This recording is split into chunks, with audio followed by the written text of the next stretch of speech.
ஒட்டுமொத்த நாளில் உங்கள் ஊர் முதல் உலக நாடுகள் வரை நிகழ்ந்த செய்திகளின் ஒரு மணி நேர தொகுப்பு காவேரி பிரைம் வழங்குவதற்காக ஜெகதீஷ்.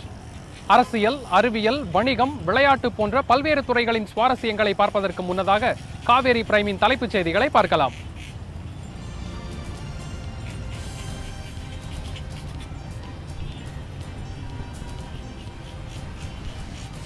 +2 பொதுத் தேர்வில் 92.1% மாணவ மாணவிகள் தேர்ச்சி. இந்த ஆண்டும் மாணவர்களை விட மாணவிகளே அதிக சதவீத தேர்ச்சி.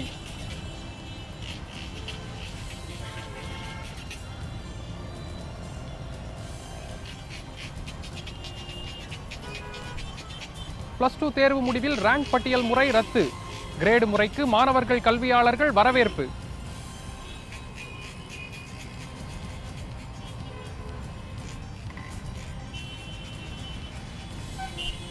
+2 தேர்வில் 97.85% தேர்ச்சியுடன் விருதுநகர் மாவட்டம் முதலிடம். 84.86% தேர்ச்சியுடன் கடைசி இடம் பிடித்தது கடலூர்.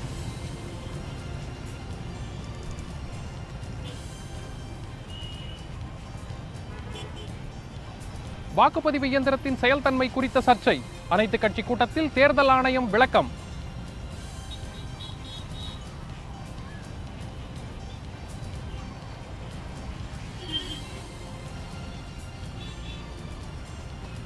இரட்டை இலை சின்னம் விவகாரம். தேர்தல் ஆணையத்தில் கூடுதல் ஆவணங்களை தாக்கல் செய்தது பன்னீர்செல்வம் அணி.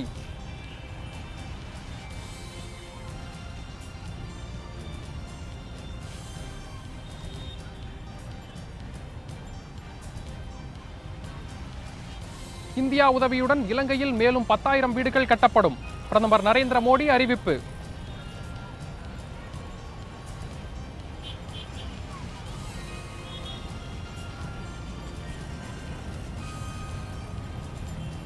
இனி விரிவான செய்திகளை பார்க்கலாம். தமிழகத்தில் +2 பொதுத் தேர்வு முடிவுகள் இன்று வெளியானது. இதில் வழக்கம் போல் மாணவர்களை விட மாணவிகளே அதிக அளவில் தேர்ச்சி பெற்றுள்ளனர். எழுதிய +2 தேர்வு முடிவுகள் இன்று காலை 10 மணிக்கு டிபிஐ வளாகத்தில் வெளியிடப்பட்டது. தமிழகம், புதுச்சேரி உள்ள 6,737 பள்ளிகளைச் சேர்ந்த 8,98,763 மாணவ மாணவியர் தேர்வு எழுதினர். மாணவர்களை விட இந்த ஆண்டு மாணவியர் 62,843 பேர் கூடுதலாக தேர்வு எழுதியுள்ளனர். இதில் தமிழகம், புதுச்சேரியில் மொத்தம் 92.1% மாணவர்கள் தேர்ச்சி பெற்றுள்ளனர். இது கடந்த ஆண்டை விட அதிகமாகும். இந்த ஆண்டு மாணவர்கள் 89.3% மாணவர்கள் தேர்ச்சி அடைந்துள்ளனர். மாணவிகள் 94.5% பேர் தேர்ச்சி பெற்றுள்ளனர். இந்த ஆண்டும் மாணவர்களை விட மாணவிகளே அதிக தேர்ச்சி அடைந்துள்ளனர். மாநில அளவில் 1, 2, 3 இடங்கள் என ரேங்க் முறை ரத்து செய்யப்பட்டு கிரேடு முறையை அரசு அறிவித்தது. மாநில அளவில் அதிக மதிப்பெண் பெறும் மாணவர்களுக்கு சிறந்த மாணவர் என்ற சான்று மட்டுமே வழங்கப்படும் என தெரிவிக்கப்பட்டது. இதனால் மாணவ மாணவிகளுக்கிடையே பதற்றமும் படபடப்பும் குறைந்தது. இந்த ஆண்டு முதல் செல்போன்கள் மூலம் தேர்வு முடிவுகளை அனுப்பி வைக்க ஏற்பாடுகள் செய்யப்பட்டுள்ளன. மேலும் 15ஆம் தேதி முதல் பள்ளி மாணவர்கள் மற்றும் தனித் தேர்வர்கள் தங்களுக்கான தற்காலிக மதிப்பெண் சான்றிதழை தங்களது பிறந்த தேதி, பதிவெண் ஆகிய விவரங்களை அளித்து www.dge.tn.nic.in என்ற இணையதளத்தில் தாங்களே பதிவிறக்கம் செய்து கொள்ளலாம் என தெரிவிக்கப்பட்டுள்ளது. மேலும் 17ஆம் தேதி முதல் தேர்வர்கள் தாங்கள் பயின்ற தேர்வு எழுதிய பள்ளி மையத்தின் தலைமை ஆசிரியர் மூலமாகவும் தங்களது தற்காலிக மதிப்பெண் சான்றிதழை பெற்றுக் கொள்ளலாம் எனவும் பள்ளி தமிழகமே ஆவலுடன் எதிர்பார்த்த +2 ரிசல்ட் வெளியாகியுள்ளது. இதில் ரேங்க் முறை ஒழிக்கப்பட்டு கிரேடு முறை அறிமுகப்படுத்தப்பட்டுள்ளது. அரசு அறிமுகப்படுத்தியுள்ள கிரேட் முறை 1180 மதிப்பெண்களுக்கு மேல் பெற்றால் ஏ கிரேட் வழங்கப்படுகிறது. அதனை 1171 மாணவர்கள் பெற்றுள்ளனர். 1151 முதல் 1180 வரை மதிப்பெண் பெற்றவர்களுக்கு பி கிரேட் வழங்கப்படுகிறது. அதனை 12,283 மாணவர்கள் பெற்றுள்ளனர். அதேபோல் 1126 முதல் 1150 வரை மதிப்பெண் பெற்றவர்களுக்கு சி கிரேட் வழங்கப்படுகிறது. அதனை 14,806 பேர் பெற்றுள்ளனர். 1101 முதல் 1125 வரை மதிப்பெண்கள் பெற்றவர்களுக்கு டி கிரேட் வழங்கப்படுகிறது. அதனை 14,806 மாணவர்கள் பெற்றுள்ளனர். 1001 முதல் 1100 வரை மதிப்பெண் பெற்றவர்களுக்கு இ கிரேட் வழங்கப்படுகிறது. அதனை 95,906 மாணவர்கள் பெற்றுள்ளனர். கிரேட் முறைக்கு மாணவர்கள், கல்வியாளர்கள் வரவேற்பு தெரிவித்துள்ளனர்.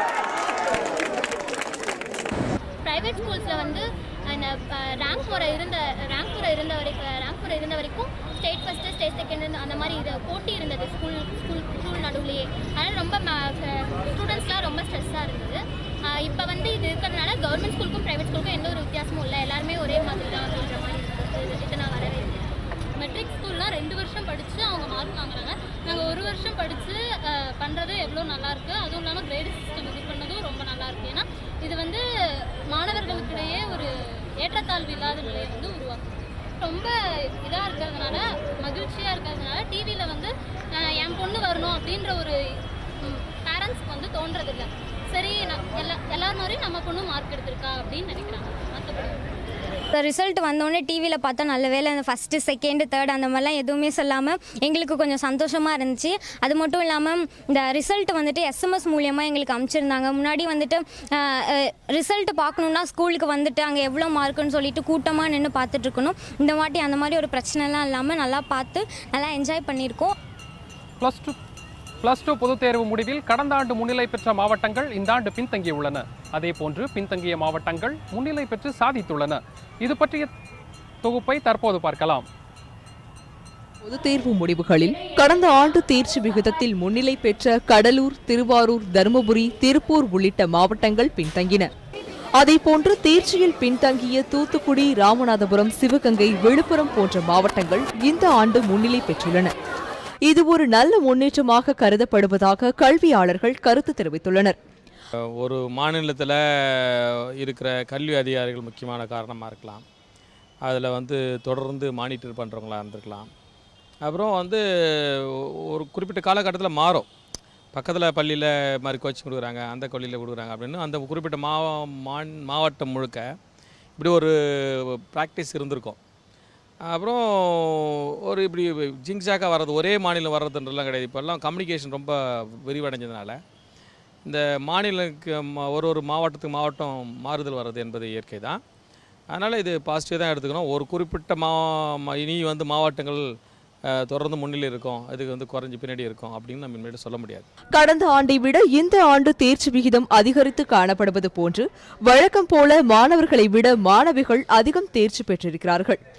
தேர்ச்சி விகிதம் அதிகமாக இருந்தாலும் வேலூர் போன்ற ஒரு சில மாவட்டங்கள் தொடர்ந்து பின்னிலை வகிக்க கல்வி முறையும் அந்தந்த மாவட்டங்களின் அதிகாரிகளின் முயற்சியின்மையும் பின்தங்கியிருக்க காரணமாக கருதப்படுவதாக கல்வியாளர்கள் கூறுகின்றனர். 12ஆம் வகுப்பிற்கான தேர்வு முடிவுகள் இன்று வெளியாயிருக்கிறது. கடந்த ஆண்டை விட இந்த ஆண்டு தேர்வு விகிதம் அதிகரித்திருக்கிறது. கடந்த ஆண்டு கல்வியில் பின்தங்கிய ஒரு சில மாவட்டங்கள் இந்த ஆண்டு முன்னிலை வகிக்கிறது. இது ஒரு முன்னேற்றமான அம்சமாக கருதப்படுகிறது. வரும் ஆண்டுகளிலும் இதே முன்னேற்றம் அனைவரின் எதிர்பார்ப்பாக இருக்கிறது. காவேரி நியூஸ் செய்திகளுக்காக ஒளிப்பதிவாளர் பிரகாஷுடன் செய்தியாளர் பிரியங்கா. காவேரி பிரைம் செய்திகளில் ஒரு சிறிய இடைவேளை. இணைந்திருங்கள் காவேரி நியூஸுடன்.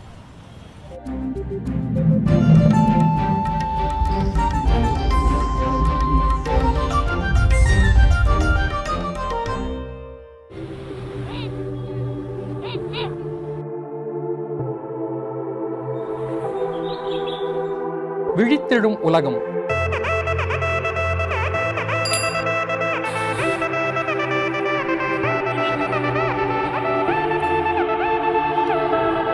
விரையும் மாந்தர் கூட்டம்.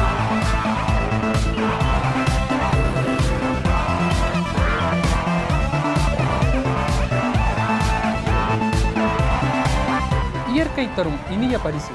மறைந்த பொழுதின் அடிச்சுவட்டில் இன்று துவங்கும் நாள் புதிது. திங்கள் முதல் வெள்ளி வரை நாள்தோறும் காலை 6 மணி முதல் 10 மணி வரை காவேரி நியூஸ் தொலைக்காட்சியில். உங்களின் அன்றாட வாழ்க்கையில் மாற்றத்தை ஏற்படுத்தும் தனித்துவமான செய்திகளை உங்களுக்காக நாங்கள் தொகுத்து தருகிறோம். எப்பொழுதும் இணைந்திருங்கள் காவேரி நியூஸுடன்.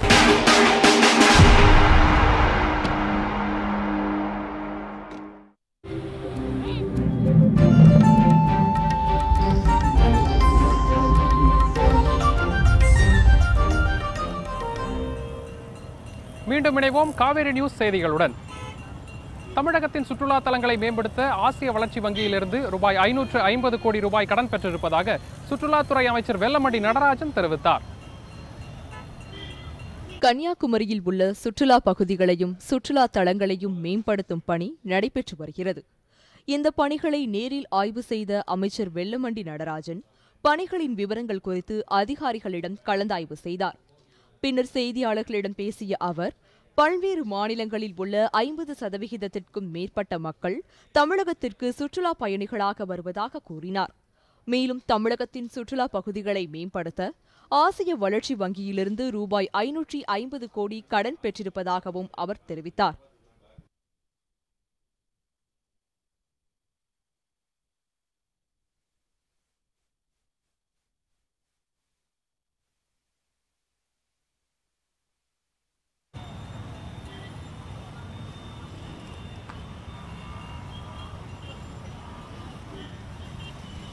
அதிமுக எம்எல்ஏக்கள் 122 பேரும் முதலமைச்சர் எடப்பாடி பழனிசாமி அணியில்தான் இருப்பதாகவும் பேரவை தொடங்குவது டிடிவி தினகரின் தனிப்பட்ட விருப்பம் என்றும் சட்டமன்ற உறுப்பினர் தங்க தமிழ்ச்செல்வன் தெரிவித்துள்ளார்.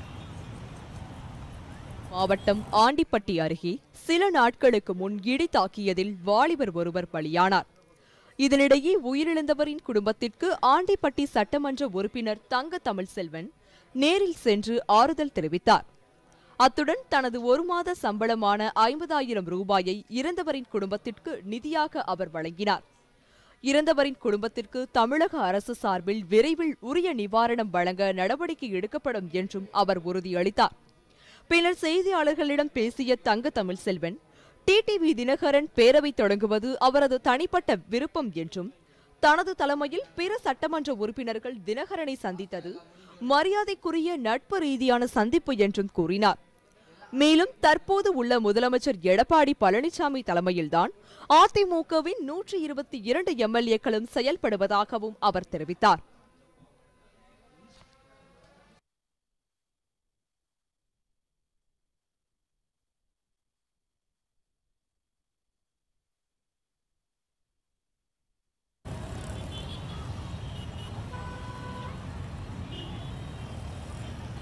நீதிபதி கர்ணன் விவகாரத்தில் நீதிபதிகள் அரசியலமைப்பு சட்டத்தை பின்பற்றி உச்சநீதிமன்றம் நடவடிக்கை எடுத்ததா என விடுதலை சிறுத்தைகள் கட்சி தலைவர் தொல் திருமாவளவன் கேள்வி எழுப்பியுள்ளார்.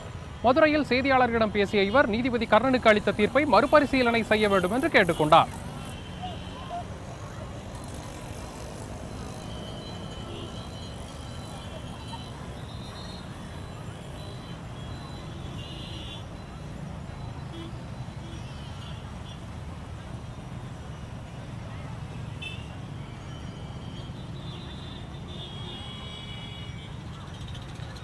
டெல்லியில் வரும் 21ஆம் தேதி நடைபெறும் விவசாய சங்கங்களின் ஆலோசனை கூட்டத்தில் பிரதமர் அலுவலகத்தை முற்றுகையிடுவது குறித்து ஆலோசிக்கப்படும் என தென்னிந்திய நதிகள் இணைப்பு விவசாயிகள் சங்க தலைவர் ஐயா கண்ணு தெரிவித்தார்.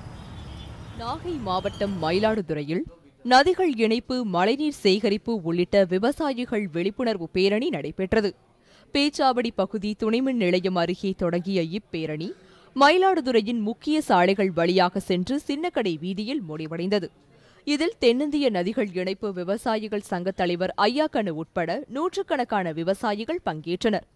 பின்னர் செய்தியாளர்களிடம் பேசிய ஐயா கண்ணு, டெல்லி போராட்டம் நடத்தியபோது தங்களது கோரிக்கைகளை 15 நாட்களுக்குள் நிறைவேற்றுவதாக மத்திய அரசு உறுதியளித்ததாக கூறினார்.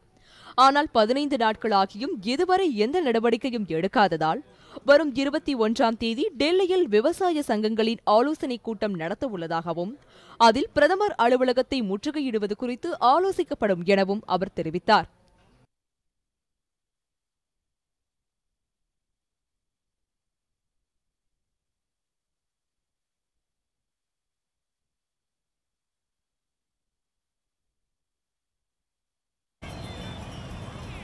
நள்ளிரவில் திருட்டுத்தனமாக பவானி ஆற்றில் கழிவு நீரை கலக்கும் தொழிற்சாலைகளை கண்டும் காணாமல் கண்மூடி இருக்கும் மாசு கட்டுப்பாட்டு வாரிய அதிகாரிகள் மீது உரிய நடவடிக்கை எடுக்க பொதுமக்கள் அரசுக்கு கோரிக்கை விடுத்துள்ளனர். மேட்டுப்பாளையத்தில் என்றும் வற்றாத ஜீவநதியாம் பவானி ஆறு ஓடிக்கொண்டிருக்கின்றது. பில்லூர் அணையிலிருந்து வெளியேறும் தண்ணீரை பவானி ஆறாக அத்திக்கடவு, தேக்கம்பட்டி, நெல்லித்துறை, மேட்டுப்பாளையம், சிறுமுகை, பெத்திக்குட்டை வழியாக ஈரோடு மாவட்டம் பவானிசாகர் அணையை அடைகிறது. பவானி ஆற்று நீரை ஆதாரமாக கொண்டு கோவை, திருப்பூர், ஈரோடு ஆகிய 3 மாவட்ட மக்களின் தாகத்தை தீர்க்க 16க்கும் மேற்பட்ட குடிநீர் திட்டங்கள் செயல்படுத்தப்பட்டு வருகின்றது. ஆனால் பேரூராட்சிகள், நகராட்சி, ஊராட்சிகளிலிருந்து வெளியேறும் சாக்கடை கழிவுநீர் மற்றும் தொழிற்சாலைகளிலிருந்து வெளியேறும் கழிவுநீரால் பவானி ஆறு நாளுக்கு நாள் மிகவும் மோசமாக மாசு அடைந்து வருகின்றது.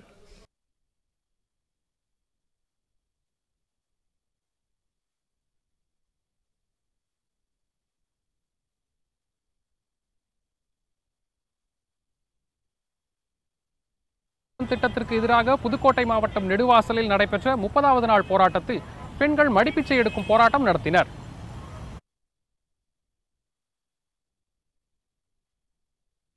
மேட்டுப்பாளையம் அதன் சுற்றுவட்டார பகுதிகளில் தேக்கம்பட்டி ஊராட்சியில் தொழிற்சாலைகள், மேட்டுப்பாளையம் நகராட்சியில் நெல்லித்துறை ரயில்வே கேட் அருகில் உள்ள ஒரு தொழிற்சாலையும், ஜடையன்பாளையம் ஊராட்சியில் ஒரு தொழிற்சாலை என 4 தொழிற்சாலைகள் உள்ளன. சுத்திகரிக்கப்பட்ட கழிவுநீரை தொழிற்சாலை வளாகத்திலேயே விவசாயத்திற்கு பயன்படுத்திக் கொள்கிறோம் என்று சம்பந்தப்பட்ட அதிகாரிகளையும் ஊரையும் இன்று வரை ஏமாற்றி வருகின்றனர் இந்த தொழிற்சாலை நிர்வாகத்தினர்.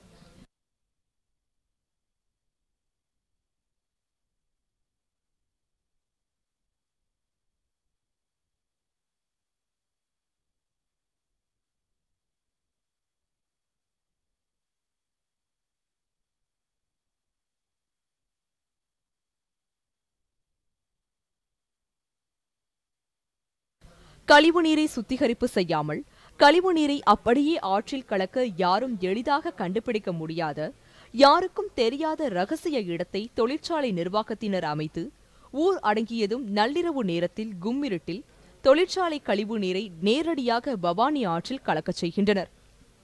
இரவு நேரத்தில் பொங்கும் நுரையுடன் பவானி ஆறு பாய்ந்து ஓடுவது யாருக்கும் தெரியாது என்ற தைரியத்தில் திருட்டுத்தனமாக இந்த செயலில் தொழிற்சாலை நிர்வாகத்தினர் நீண்ட நாட்களாக ஈடுபட்டு மாசு கட்டுப்பாட்டு வாரிய அதிகாரிகளையும் பொதுமக்களையும் ஏமாற்றி வருகின்றனர். காலை நேரத்தில் கழிவுநீர் பவானி ஆற்றில் கலந்தோடுவது பொதுமக்களுக்கு தெரிந்துவிடும் என்பதால் நள்ளிரவில் கழிவுநீரை பவானி ஆற்றில் கலப்பதை நிறுத்திவிடுகின்றனர்.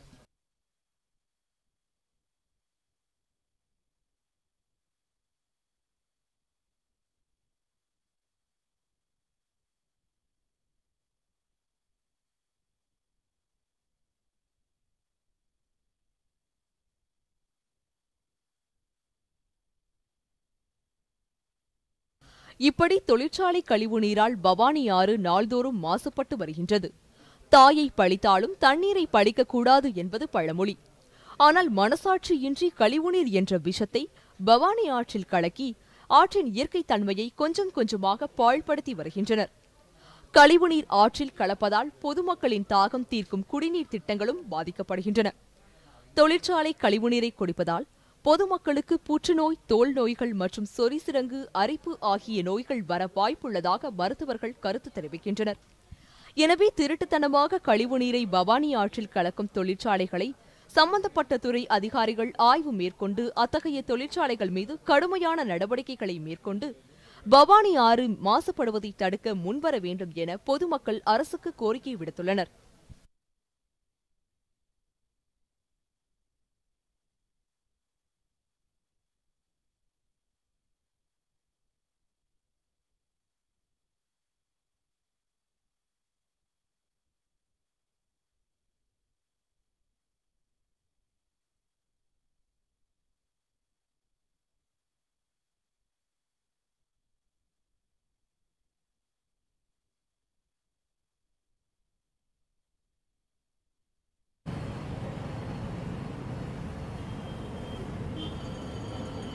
ஹைட்ரோ கார்பன் திட்டத்திற்கு எதிராக புதுக்கோட்டை மாவட்டம் நெடுவாசலில் நடைபெற்ற 30வது நாள் போராட்டத்தில் பெண்கள் மடிப்பிச்சை எடுக்கும் போராட்டம் நடத்தினர். ஆலங்குடி அருகே உள்ள நெடுவாசலில் ஹைட்ரோ கார்பன் திட்டத்திற்கு எதிராக 2ஆம் கட்ட போராட்டத்தை தொடங்கி நெடுவாசல் மற்றும் அதன் சுற்றுவட்டார மக்கள் பல்வேறு போராட்டங்களை நடத்தி வருகின்றனர். இந்நிலையில் நேற்று நடைபெற்ற 30ஆம் நாள் போராட்டத்தில் நெடுவாசல் பகுதி பெண்கள் மடிப்பிச்சை எடுக்கும் போராட்டத்தில் ஈடுபட்டனர். மேலும் ஹைட்ரோ கார்பன் திட்டத்திற்கு எதிரான முழக்கங்களையும் எழுப்பினர். ஹைட்ரோ கார்பன் திட்டத்தை செயல்படுத்த கடந்த பிப்ரவரி மாதம் 15ஆம் தேதி மத்திய அமைச்சரவை ஒப்புதல் வழங்கியது. இதையடுத்து நெடுவாசல், நல்லாண்டார் கொல்லை மற்றும் வடகாடு ஆகிய பகுதிகளைச் சேர்ந்த மக்கள் தீவிர போராட்டத்தில் ஈடுபட்டு வந்தனர்.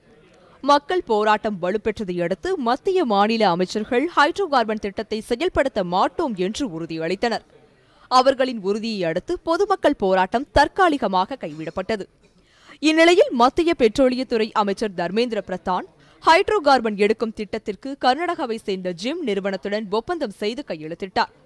இதையடுத்து தற்போது மீண்டும் இரண்டாம் கட்டமாக போராட்டம் நடைபெற்று வருகிறது.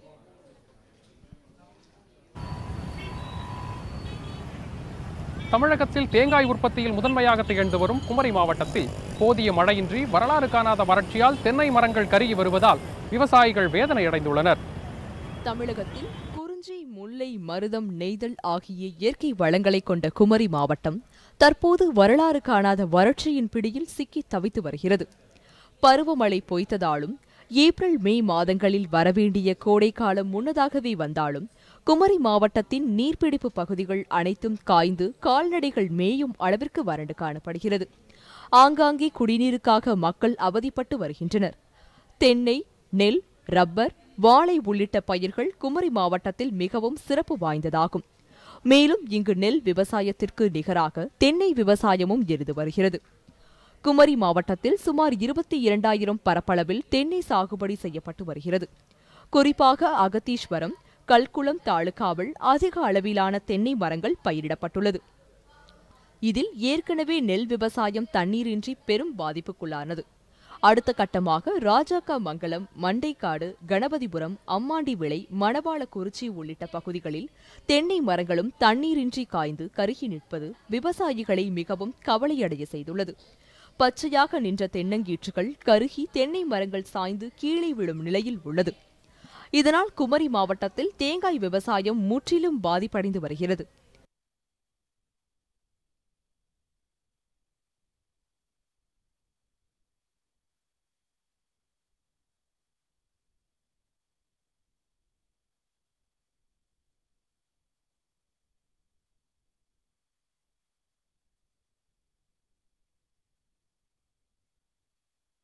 தமிழகத்திலேயே முதன்மையாக விளங்கும் ஈத்தாமொழி உள்ளிட்ட பல பகுதிகளில் தென்னை மரங்கள் காய்ந்து போனதால் விவசாயிகள் பெரும் கவலை அடைந்துள்ளனர். அதேவேளையில் கிலோ ஒன்றிற்கு 10 முதல் 13 வரை விற்பனை செய்யப்பட்ட தேங்காய்கள் தற்போது 35 40 ரூபாய் வரை விலையேற்றம் கண்டுள்ளது. இதனால் சமையலுக்கு அத்தியாவசியமாக பயன்படுத்தப்படும் இந்த தேங்காய் விலையேற்றம் காரணமாக பொதுமக்களும் பெரும் அவதி அடைந்துள்ளனர்.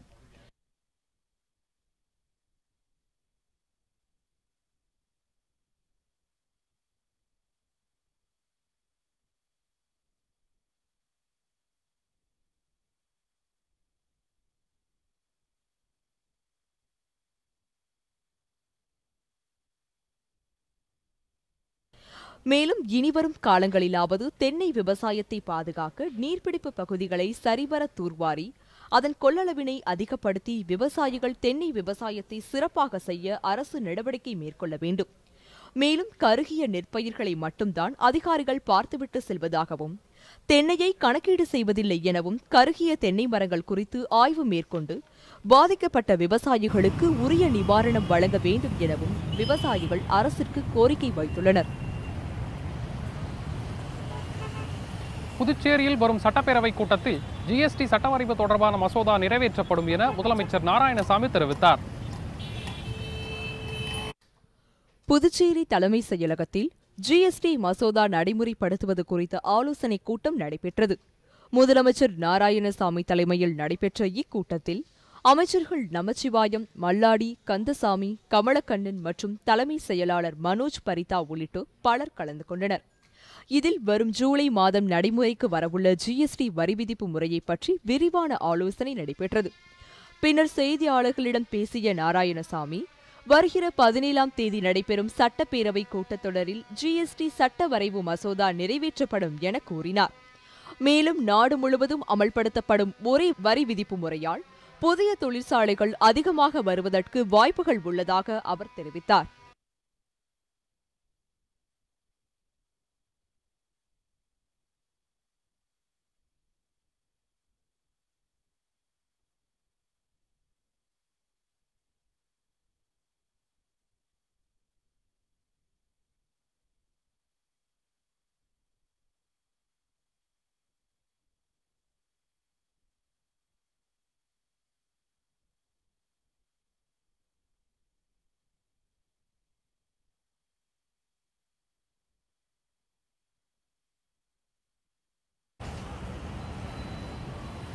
சிறிய இடைவேளைக்கு பிறகு காவேரி பிரைம் தொடரும். இணைந்திருங்கள் காவேரி நியூஸுடன்.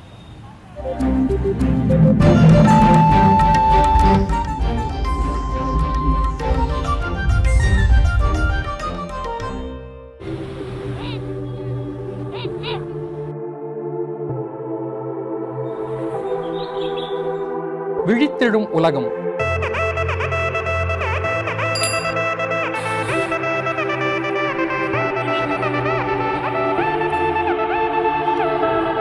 விரையும் மாந்தர் கூட்டம்.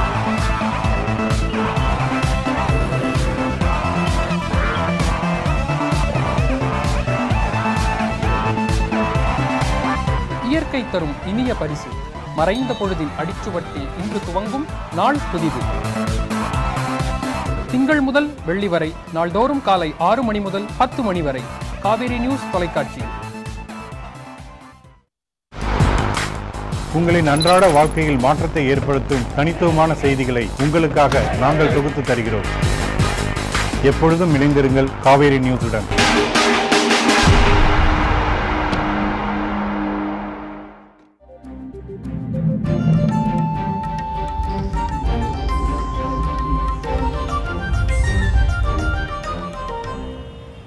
மீண்டும் இணைவோம் காவேரி பிரைம் செய்திகளுடன். இலங்கையில் உரிமைக்காக போராடிய மக்களை மறக்க மாட்டோம் என்றும் மலையக மக்களுக்கு இந்தியா உறுதுணையாக இருக்கும் என்றும் இந்திய பிரதமர் மோடி தெரிவித்துள்ளார். அரசுமுறை பயணமாக இலங்கைக்கு சென்றுள்ள பிரதமர் மோடி நடைபெற்ற சர்வதேச வெசாக் தின கொண்டாட்டத்தில் கலந்து கொண்டார். இலங்கை அதிபர் மைத்ரிபால சிறிசேனா, அந்நாட்டு பிரதமர் ரணில் விக்ரமசிங்கே, முன்னாள் அதிபர் ராஜபக்சே உள்ளிட்ட பல அமைச்சர்கள் பலரும் இந்நிகழ்ச்சியில் கலந்து கொண்டனர். இந்நிகழ்ச்சியில் பேசிய ரணில் விக்ரமசிங்கே, மனிதர்கள் அனைவரும் சமம் என்பதை உணர்த்தும் மதம் புத்த மதம் என்றும் பிரதமர் மோடியின் வருகையால் வெசாக் தின கொண்டாட்டம் அடுத்த கட்டத்திற்கு சென்றுள்ளதாகவும் தெரிவித்தார். இதன் பின்னர் பேசிய மைத்ரிபால சிறிசேனா, இந்தியா இலங்கை இடையிலான உறவு தற்பொழுது மேலும் வலுவடைந்துள்ளதாகவும் வெசாக் கொண்டாட்டத்தில் மோடி கலந்து கொண்டதை தாம் பெருமிதமாக கருதுவதாகவும் கூறினார். இவரை தொடர்ந்து பேசிய மோடி, ஆசிய பிராந்தியை தொடர்ந்து தீவிரவாதத்தை ஒழிக்க வேண்டும் என கேட்டுக்கொண்ட மோடி, புத்த மதம் தொடர்பான கொள்கைகளை பரப்புவதில் இலங்கை முக்கிய பங்கு வகிப்பதாகவும் கூறினார். இந்த விழாவை அடுத்து இலங்கையில் உள்ள டீகோயாவில் புதிதாக கட்டப்பட்ட மருத்துவமனையை திறந்து வைத்து அதனை பிரதமர் மோடி பார்வையிட்டார். பின்னர் நுவரோலியாவில் மலையக தமிழர்கள் மத்தியில் பேசிய மோடி, உரிமைக்காக போராடிய மக்களை மறக்க மாட்டோம் என்றும் மலையக மக்களுக்கு இந்தியா உறுதுணையாக இருக்கும் என்றும் கூறியுள்ளார். இந்திய இலங்கை அரசுகளுக்கு இணைப்பு இந்த மைதானத்துக்கு வருகை தந்திருக்கின்றார். இலங்கை அரசாங்கத்தின் சர்வதேச ஜனாதிபதி மைத்ரிபால சிறிசேனா போல கௌரவ பிரதமர் ரணில் விக்ரமசிங்கே சேவை தொடர்ந்து இந்த விமான சேவையால் இப்போது நோர்வூட் மைதானத்தில் தமிழ் சகோதர சகோதரிகளுக்கு கிடைக்கும் எனவும் தெரிவித்தார்.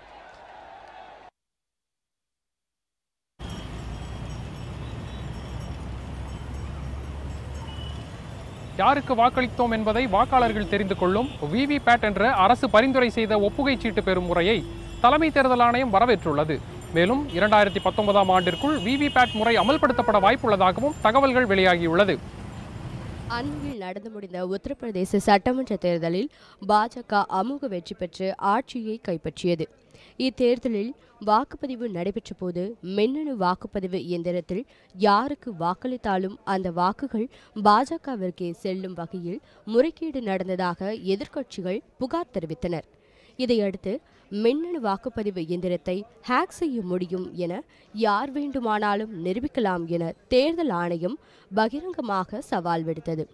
இதனிடையே டெல்லி சட்டப்பேரவையில் மின்னணு வாக்குப்பதிவு இயந்திரத்தை ஹேக் செய்ய முடியும் என ஆம் ஆத்மி அமைச்சர் நிரூபித்தார். இதனால் தேர்தல் ஆணையத்திற்கு கடும் நெருக்கடி ஏற்பட்டது. இந்த நிலையில் டெல்லியில் உள்ள தலைமை தேர்தல் ஆணையத்தில் அனைத்து கட்சி கூட்டம் இன்று நடைபெற்றது. இக்கூட்டத்தில் 7 தேசிய கட்சியினரும் மற்றும் அங்கீகரிக்கப்பட்ட மாநில அரசியல் கட்சிகளில் 35 கட்சிகளின் பிரதிநிதிகளும் கலந்து கொண்டனர். மின்னணு வாக்குப்பதிவு இயந்திரத்தை ஹேக் செய்ய முடியும் என்பது குறித்தும் அதன் சிறப்புத்தன்மைகள் குறித்தும் விரிவான செயல்முறை விளக்கம் செய்து காண்பிக்கப்பட்டது. அதன் பின்னர் தேர்தலில் யாருக்கு வாக்களித்தோம் என்பதை வாக்காளர்கள் தெரிந்து கொள்ளும் விவிபேட் என்ற அரசு பரிந்துரை செய்த புதிய முறைக்கு தேர்தல் ஆணையம் வரவேற்பு தெரிவித்தது. மேலும் 2019ஆம் ஆண்டிற்குள் விவிபேட் முறை அமல்படுத்த வாய்ப்புள்ளதாகவும் தகவல்கள் வெளியாகியுள்ளது. முன்னதாக கூட்டத்தில் பங்கேற்கச் சென்றபோது செய்தியாளர்களிடம் பேசிய மக்களவை துணை சபாநாயகர் தம்பிதுரை கூட்டத்தில் பேசி மற்றவர்களின் நிலை என்னவென்பது பற்றி தெளிவாக தெரிந்து கொண்டதும் செய்தியாளர்களிடம் அது குறித்து தெரியப்படுத்தப்படும் என்று கூறினார். இது குறித்து அதிமுக புரட்சித் தலைவி அணியை சேர்ந்த மைத்ரேயன் கூறும்போது ஒப்புகை சீட்டு பெறும் முறையை வரவேற்பதாகவும் ஆனால் அந்த ஒப்புகை சீட்டை வாக்காளர்கள் மட்டுமே பார்க்கும் வகையில் வழங்க வேண்டும் எனவும் தெரிவித்துள்ளார். तो अभी हमने इसको मशीन को क्लोज कर दिया है, क्लोजिंग की प्रक्रिया चल रही है. இதன் பின்னர் பேசிய நாடாளுமன்ற திமுக உறுப்பினர் திருச்சி சிவா வாக்காளர்களுக்கு லஞ்சம் கொடுக்கப்பட்டால் அதனை கிரிமினல் குற்றமாக மாற்றப்படுவது குறித்தும் இன்றைய கூட்டத்தில் பேசப்படும் என்று தெரிவித்தார். நேஷனல் ஹெரால்டு வழக்கில் காங்கிரஸ் தலைவர் சோனியா காந்தி, துணைத் தலைவர் ராகுல் காந்தி ஆகியோரை விசாரிக்க வருமான வரித்துறைக்கு நீதிமன்றம் அனுமதி வழங்கியுள்ளது. ஜவஹர்லால் நேரு பிரதமராக இருந்தபோது காங்கிரஸ் கட்சிக்கு ஆதரவாக தொடங்கப்பட்ட நேஷனல் ஹெரால்ட் பத்திரிகை பின்னர் நஷ்டத்தில் இயங்கியது. இதை சரிகட்ட அந்த பத்திரிகை நிர்வாகம் கடன் வாங்கியது. இந்த கடனை அடைக்க முடியாமல் அந்த பத்திரிகை தவித்த போது காங்கிரஸ் தலைவர் சோனியா காந்தியும் துணைத் தலைவர் ராகுல் காந்தியும் கட்சி பணத்திலிருந்து அந்த பணத்தை கொடுத்து கடனை அடைத்ததாக குற்றச்சாட்டு எழுந்தது. இதனிடையே நேஷனல் ஹெரால்ட் பத்திரிகைக்கு சொந்தமான அசோசியேட் ஜேர்னல்ஸ் நிறுவனத்தின் சொத்துக்களை யங் இந்தியன் என்ற நிறுவனத்தின் மூலம் முறைகேடாக கையகப்படுத்தியதாக சோனியா காந்தி, ராகுல் காந்தி, கட்சியின் பொருளாளர் மோத்திலால் வோரா, பொதுச் செயலாளர் ஆஸ்கர் பெர்னாண்டஸ், சுமன் துபே, சாம் பிட்ரோடா ஆகியோருக்கு எதிராக பாஜக மூத்த தலைவர் சுப்பிரமணிய சாமி வழக்கு தொடர்ந்தார். இந்த வழக்கு பாட்டியாலா நீதிமன்றத்தில் நடைபெற்று வருகிறது.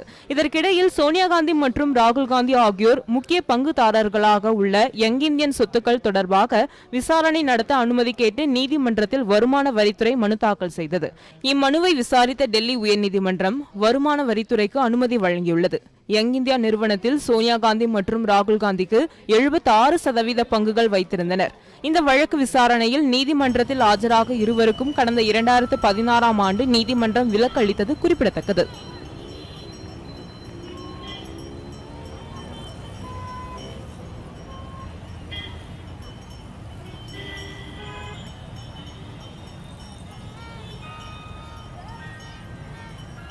திருவள்ளூர் மாவட்டம் மீஞ்சூர் அருகே உள்ள டாஸ்மாக் கடைக்கு எதிராக பொதுமக்கள் போராட்டம் நடத்தியதை அடுத்து டாஸ்மாக் கடைக்கு அதிகாரிகள் சீல் வைத்தனர்.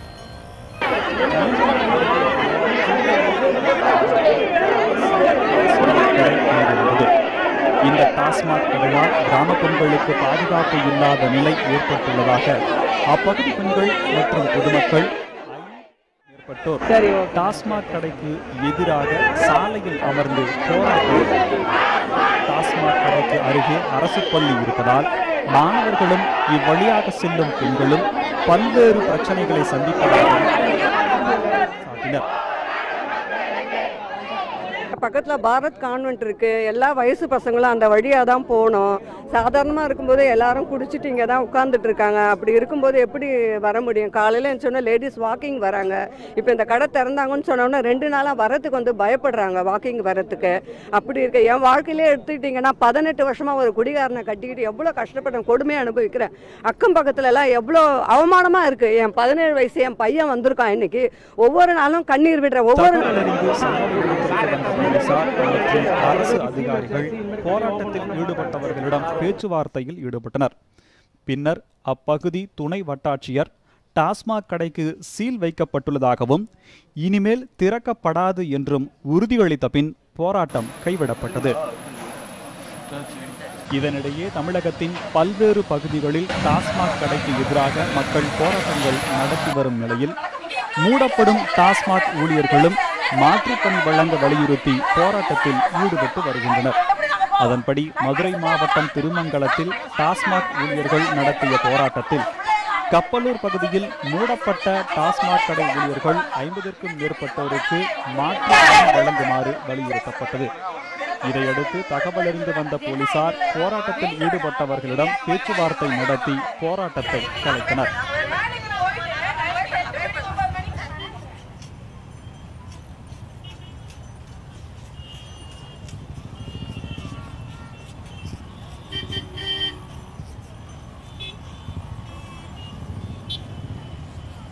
இன்று சரிவுடன் முடிவடைந்த இந்திய பங்குச்சந்தைகள் பற்றியும் லாபம் மற்றும் நஷ்டத்தை சந்தித்த நிறுவனங்கள் குறித்தும் தற்போது பார்க்கலாம். மும்பை பங்கு பங்குச்சந்தை குறியீட்டின் சென்செக்ஸ் 62 புள்ளிகள் சரிவை கண்டு 30,188 புள்ளிகளில் வர்த்தகம் நிறைவடைந்தது. இதேபோல் தேசிய பங்குச்சந்தை குறியீட்டின் நிப்டி 21 புள்ளிகள் சரிந்து 9,400 புள்ளிகளில் இன்று வர்த்தகம் நிறைவடைந்தது. நிப்டி 50யில் அதிக லாபம் பார்த்த பங்குகளின் வரிசையில் ஹீரோ மோட்டார் கார்ப் நிறுவனம் 2.45% முதலிடத்தில் உள்ளது. இதேபோல் Infosys 2.15%, Kotak Mahindra 1.94%, tech Mahindra 1.85%, idea cellular 1.60% இன்று ஒரே நாளில் லாபம் பார்த்துள்ளன. அதேபோல் இன்று நிப்டி 50யில் அதிக நஷ்டத்தை எதிர்கொண்ட நிறுவனங்கள் பட்டியலில் முதலிடத்தில் எஸ் வங்கி உள்ளது. 6.12% பெற்றுள்ளது. இதேபோல் G entertainment 3.44%, Asian paints 2.83%, axis வங்கி 2.73%, ஐசிஐசிஐ வங்கி 1.28% அளவிற்கும் ஒரே நாளில் நஷ்டத்தை சந்தித்துள்ளன. ஐபிஎல் கிரிக்கெட் தொடரில் இன்று டெல்லி மற்றும் புனே அணிகள் களமிறங்க உள்ளன. இந்த ஆட்டத்தில் புனே அணி வெற்றி பெற்றால் பிளே ஆஃப் சுற்று வாய்ப்பு பிரகாசமாகிவிடும். அதே சமயம் ஆறுதல் வெற்றி பெற டெல்லி அணி முயற்சிக்கும்.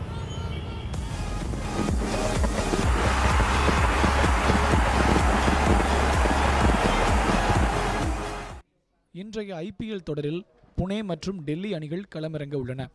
இந்த ஆட்டம் இரவு 8 மணிக்கு டெல்லி பெரோஷா கோட்லா மைதானத்தில் நடைபெறவுள்ளது.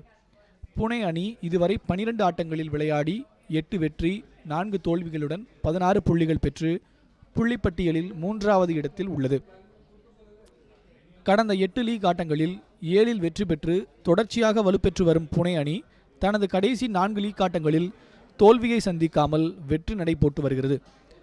முந்தைய லீக் ஆட்டத்தில் புனே அணி 12 ரன் வித்தியாசத்தில் ஐதராபாத்துக்கு அதிர்ச்சி அளித்தது. புனே அணி பந்து வீச்சில் வேகப்பந்து வீச்சாளர் உனட்கட், இம்ரான்கான் தாஹிர் ஆகியோர் அணிக்கு வலு சேர்க்கின்றனர். அடுத்த சுற்று வாய்ப்பின் விளிம்பில் நிற்கும் புனே அணி இன்றைய ஆட்டத்தில் வெற்றி பெற்றால் பிளே ஆஃப் சுற்றுக்குள் அடியெடுத்து வைத்துவிடும். டெல்லி அணியை பொறுத்தவரை 12 ஆட்டங்களில் விளையாடி 5 வெற்றி 7 தோல்வியுடன் 10 புள்ளிகள் எடுத்து புள்ளிப்பட்டியலில் 6வது இடத்தில் உள்ளது. தவிர பிளே ஆஃப் சுற்று வாய்ப்பையும் இழந்துவிட்டது. மும்பை அணியிடம் 146 ரன்கள் வித்தியாசத்தில் மோசமான தோல்வியை சந்தித்த டெல்லி அணி அதிலிருந்து மீண்டு கடைசி லீக் ஆட்டத்தில் 2 விக்கெட் வித்தியாசத்தில் குஜராத் அணியை சாய்த்தது. நிலையற்ற ஆட்டத்தை வெளிப்படுத்தி வரும் டெல்லி அணி எப்போது எழுச்சி பெறும் என்பது புரியாத புதிராக உள்ளது. முன்னதாக இரு அணிகளும் இடையிலான முந்தைய லீக் ஆட்டத்தில் புனே அணி தனது சொந்த மைதானத்தில் 97 ரன்கள் வித்தியாசத்தில் டெல்லி அணியிடம் தோல்வியடைந்திருந்தது. அந்த தோல்விக்கு பதிலடி கொடுக்க புனே அணி முழு பலத்தையும் வெளிப்படுத்தும் என எதிர்பார்க்கப்படுகிறது.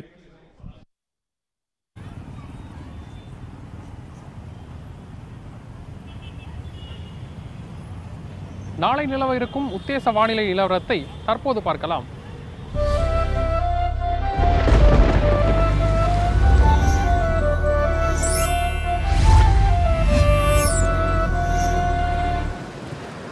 தமிழகத்தை பொறுத்தவரை சென்னையில் அதிகபட்சமாக 31 டிகிரி செல்சியஸ், குறைந்தபட்சமாக 29 டிகிரி செல்சியஸ். மதுரையில் அதிகபட்சமாக 38 டிகிரி செல்சியஸ், குறைந்தபட்சமாக 25 டிகிரி செல்சியஸ். கோவையில் அதிகபட்சமாக 34 டிகிரி செல்சியஸ், குறைந்தபட்சமாக 24 டிகிரி செல்சியஸ். திருச்சியில் அதிகபட்சமாக 30 டிகிரி செல்சியஸ், குறைந்தபட்சமாக 25 டிகிரி செல்சியஸ். சேலத்தில் அதிகபட்சமாக 30 டிகிரி செல்சியஸ், குறைந்தபட்சமாக 24 டிகிரி செல்சியஸ். நெல்லையில் அதிகபட்சமாக 30 டிகிரி செல்சியஸ், குறைந்தபட்சமாக 27 டிகிரி செல்சியஸ். ஊட்டியில் அதிகபட்சமாக 15 டிகிரி செல்சியஸ், குறைந்தபட்சமாக 11 டிகிரி செல்சியஸ். புதுச்சேரியில் அதிகபட்சமாக 36 டிகிரி செல்சியஸ், குறைந்தபட்சமாக 27 டிகிரி செல்சியஸ். கன்னியாகுமரியில் அதிகபட்சமாக 33 டிகிரி செல்சியஸ், குறைந்தபட்சமாக 25 டிகிரி செல்சியஸ். நாகர்கோவிலில் அதிகபட்சமாக 30 டிகிரி செல்சியஸ், குறைந்தபட்சமாக 25 டிகிரி செல்சியஸ். இந்திய அளவில் பொறுத்தவரை டெல்லியில் அதிகபட்சமாக 38 டிகிரி செல்சியஸ், குறைந்தபட்சமாக 28 டிகிரி செல்சியஸ். மும்பையில் அதிகபட்சமாக 30 டிகிரி செல்சியஸ், குறைந்தபட்சமாக 27 டிகிரி செல்சியஸ். கொல்கத்தாவில் அதிகபட்சமாக 35 டிகிரி செல்சியஸ், குறைந்தபட்சமாக 25 டிகிரி செல்சியஸ். பெங்களூருவில் அதிகபட்சமாக 23 டிகிரி செல்சியஸ், குறைந்தபட்சமாக 22 டிகிரி செல்சியஸ். திருவனந்தபுரத்தில் அதிகபட்சமாக 30 டிகிரி செல்சியஸ், குறைந்தபட்சமாக 25 டிகிரி செல்சியஸ். உலக அளவில் பொறுத்தவரை கொழும்புவில் அதிகபட்சமாக 30 டிகிரி செல்சியஸ், குறைந்தபட்சமாக 25 டிகிரி செல்சியஸ். பெய்ஜிங்கில் அதிகபட்சமாக 25 டிகிரி செல்சியஸ், குறைந்தபட்சமாக 7 டிகிரி செல்சியஸ். சிங்கப்பூரில் அதிகபட்சமாக 31 டிகிரி செல்சியஸ், குறைந்தபட்சமாக 25 டிகிரி செல்சியஸ். சிட்னியில் அதிகபட்சமாக 18 டிகிரி செல்சியஸ், குறைந்தபட்சமாக 10 டிகிரி செல்சியஸ். பாரிஸில் அதிகபட்சமாக 24 டிகிரி செல்சியஸ், குறைந்தபட்சமாக 14 டிகிரி செல்சியஸ். லண்டனில் அதிகபட்சமாக 13 டிகிரி செல்சியஸ், குறைந்தபட்சமாக 5 டிகிரி செல்சியஸ். துபாயில் அதிகபட்சமாக 30 டிகிரி செல்சியஸ், குறைந்தபட்சமாக 25 டிகிரி செல்சியஸ்.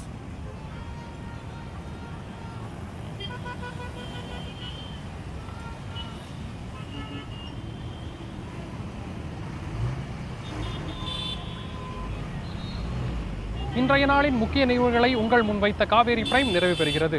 நடுநிலையான செய்திகளை முழுமையாக அறிந்து கொள்ள பயணிப்போம் காவேரி நியூஸ் தொலைக்காட்சியுடன். புதிய செய்திகளை அறிந்து கொள்ள kaverininews.tv என்ற இணையதளத்தை பார்க்கவும்.